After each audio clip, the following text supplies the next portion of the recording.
mechanical handy, good for newborn until 3 years old. Depende pa po sa laki timbang ni baby kung kakayanin po ng 45 years old.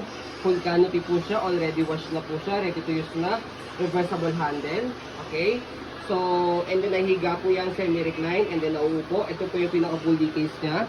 So, sa canopy, wala po siyang faded, wala rin pong discoloration. Dalawa yung peekaboo. Okay? Ayan, may lock po dito sa gilid.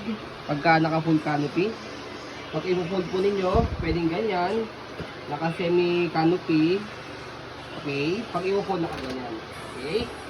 So, pad po niya, meron sa head, meron sa body. Ayan. 5 harness po, wala po siyang putol. Safe na safe kay baby. Ayan. Okay, ito sa ibabaw, ito sa ilalim. Okay. So, ayan. Front handle, meron din po siya. Ayan, combi. Press nyo lang po dito kung tatanggalin po ninyo. Paglalagay nyo sa baby. Okay. So, adjustable din po yung leg rest niya. Ayan, may stick dito. Push nyo lang po yan. And then, pwede nyo pong i-butonis dito. Ayan, pwede rin naman pong hindi. Okay, pag nakaiga si baby para mahaba. So, ganyan po siya kapag nakaiga. Ayan. Like niyo yung pad, walang himol-mol. Yes. Okay. So, pag adjust po ninyo, babalik po ninyo, push nyo lang po siya. Okay, pagka nakaupo. So, sa footrest, ay yung details niya. Okay. So, wheels, ayan po. Easy to maneuver, nag-swivel. Okay. So, lockable din po siya. Ayan. Okay, para ayan, lockable din po siya para one way lang po yung takbo niya. Pag i-heli po si baby, hindi nag-swivel. Okay, so body frame sa kabilang side, ayan.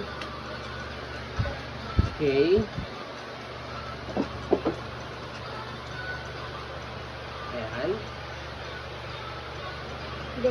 Okay, so sa likod, so dito po siya ina-adjust kung sakali gusto niyo pong i-semi-recline o yupo. Ito, atake nyo lang po siya, semi-recline kalahati. Pag nakaupo, atake nyo po ng todo. Push nyo po ito pag gusto nyo pong ihiga. Ito. Okay, so yan. So regarding naman po sa basket niya, ayan. Okay na okay. Ayan, wala pong tear. Okay, so sa gulong, okay din po siya. Ayan, hindi po yung pudpod. Stopper.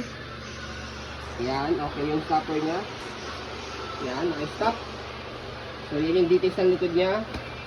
Okay, sa body frame sa right side, ayan yung details.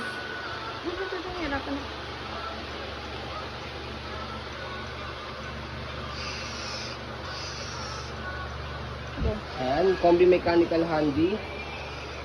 Okay, so sa handle niya, ayan yung details. Okay, so issue. Okay, so pag ni-reverse po siya, so angat nyo lang po itong dalawa, left and right side, lock nyo lang po dito. Okay, so ganyan po yung design niya or ang itsura niya kapag naka-reverse. Ayan. Gulong mo. Okay, so yan.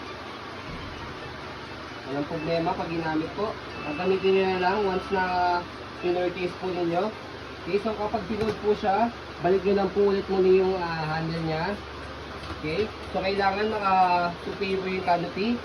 Yan, and then nakaupo po yung pad. And then, slide nyo lang po. Kailangan naka-unlock kasi kapag nakakulay green, naka-lock siya. Slide, tapos press po ito para lumubog. Okay, and then angat, konti. And then baba. One hand open, one hand hold. Okay, kaya madali lang po siyang gamitin. Pag in-open same, kailangan naka-slide din po yan, naka-unlock press. Tapos angat lang ng konti, kailangan nakabuka. Tapos baba. Okay, so yun, as you can see, very details po kami ng video kasi ang policy po namin is no refund, no exchange. So what you see is what you get po. Maraming salamat. Have a nice day and God bless po.